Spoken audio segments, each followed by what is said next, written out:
Welcome back. Thanks for watching Good Morning Connecticut. As those temperatures start dropping, we will definitely be reaching for those cups of tea. But how do we know if we're steeping our tea correctly? Okay, we want to know the right way to do it. So I'm joined by Mr. T, also known as Sean Condon. You know, you need a few more gold chains, Mr. T. You know, I'm from East Haven, so I got the starter kit going. But good. I'm glad you got a little gold chain going. You need it. If you're going to go by Mr. T, you need one. You have to go with what you got there. Perfect. Well, thanks for being here. I'm glad to be here.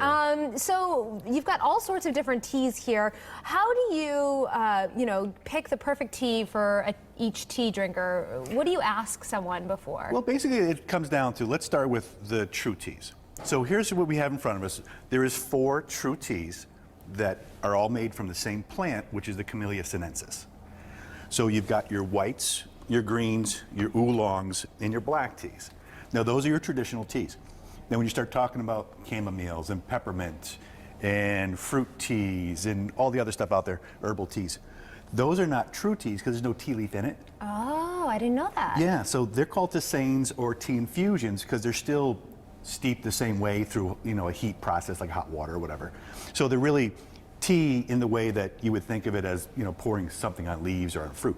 Interesting. So does it matter, depending on the black tea or the green tea, how long you steep it? Yes. Okay. So it also depends on the temperature of the water as well. If you're going hot tea, now what's great about tea is that you can go either a cold steep or a hot steep. So you either go, with the hot water, or you can actually do almost like they used to do in the old days with sun tea, where they stick it in your window or on the outside. And we don't do that anymore because they realize that it could be bacteria building up as it's sitting out there. Because you don't know what's in the tea leaves. Sure. So you could do a cold steep in the refrigerator overnight, and you get the same benefits as if it was hot, just without having all the tannins and all that other bitterness that may come through. So when you talk about their teas here, on the white teas that you can see, it's a very clean, light looking.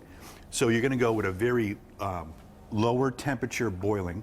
Well, it's not really boiling, it's about 175 to 180.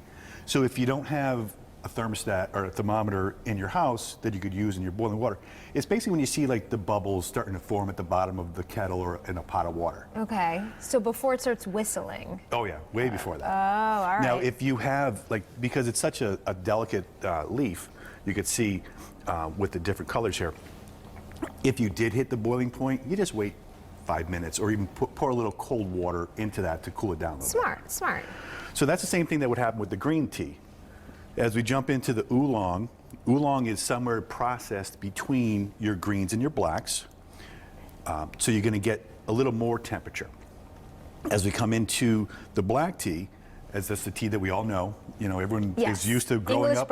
English breakfast, Earl Grey. Yep, Earl Greys. Yes. All that stuff where you see people just going, oh, okay, I'm just going to add some, milk and honey to my tea without even thinking about it. Yeah, it's delicious. I like those.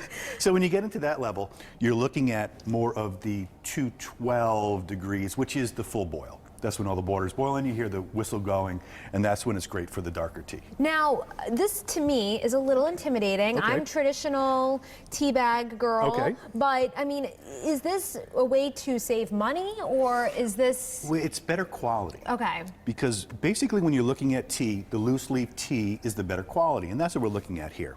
Now, the tea, if you're buying like your traditional tea bags that you can get anywhere, 100 for $1 or whatever it comes out to be.